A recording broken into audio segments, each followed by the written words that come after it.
Game sense, हाँ वही चीज जो मेजोरिटी ऑफ प्लेयर्स के अंदर नहीं होती। और यार तुमने गेम सेंस रिलेटेड बहुत सारी वीडियो देखी होंगी पर शायद ही कोई फायदा हुआ होगा। मैं मानता हूँ कि तुम गन गेम में प्रैक्टिस करके इम्प्रूव कर सकते हो, पर यार अगर तुम्हें सही मेथड न पता हो तो भाई तुम गेम सेंस में इम्प्रूव नहीं कर सकते। और बार बार मरने की वजह से हो सकता है तुम्हारा कॉन्फिडेंस लो हो जाए और तुम कहीं पर भी परफॉर्म ना कर पाओ। पर एक ऐसा तरीका है जिसे अगर तुम इम्प्लीमेंट कर लेते हो तो तुम कुछ दिनों में ही गेम सेंस इम्प्रूव कर पाओगे।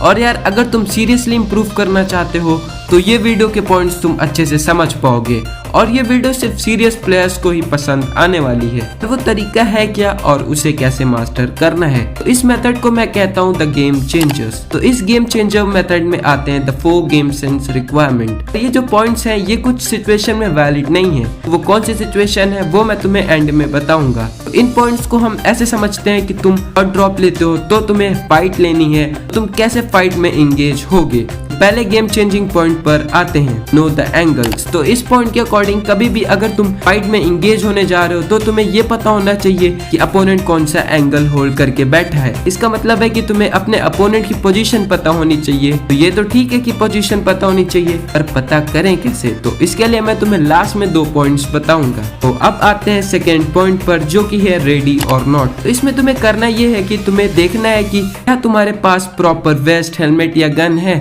इस पर तुम ट्रस्ट करके फाइट ले सकते हो। ये पॉइंट हमेशा ध्यान में रखना कि अगर तुम अपनी लूट के साथ सेटिस्फाइड नहीं हो तो कभी भी फाइट में एंगेज मत होना। तो थर्ड पॉइंट पर आते हैं, राइट पोजीशन। तो अगर तुम कभी भी फाइट में एंगेज होने जा रहे हो तो अपनी पोजीशनिंग अच्छे से देख लो। हमेशा कोशिश करो कि ऐसी पोजीशन में रहो जहां से एनिमी को अटैक के लिए एक ही एंगल मिल सके। ऐसी पोजीशन में मत रहो जहां से तुम पर कई डायरेक्शन में शॉट आ सकते हैं। और अगर तुम्हें नहीं समझ में आ रहा कि तुम कहाँ अपनी पोजीशनिंग होल्ड करो तो अपने फ्रेंड की पोजीशन पर जा सकते हो। तो अब आते हैं फोर्थ पॉइंट पर, नंबर ऑफ अपोनेंट। तो बहुत बार हम पुश करते हैं थर्ड पार्टी करने के लिए और हमें लगता है कि यहाँ सिर्फ 2 स्क्वाड हैं, पर पुश करने के बाद पता चलता है कि यहाँ 2 नहीं 3 स्क्वाड हैं और फिर हमारी पेटी बन जाती है। और अगर तुम कभी भी सोलो वर्सेस स्क्वाड खेल लो तो भी पहले ये जान लो कि तुम्हारे सामने 2 प्लेयर हैं या फिर 4 प्लेयर। तो अब आते हैं उन सिचुएशन में जहाँ ये पॉइंट्स वैलिड नहीं है। तो अगर मान लो तुम्हें जोन में जाना है तो तुम अपोनेंट की पोजीशन थोड़ी ना देखोगे यार, तुम्हें अंदर पुश करना होगा।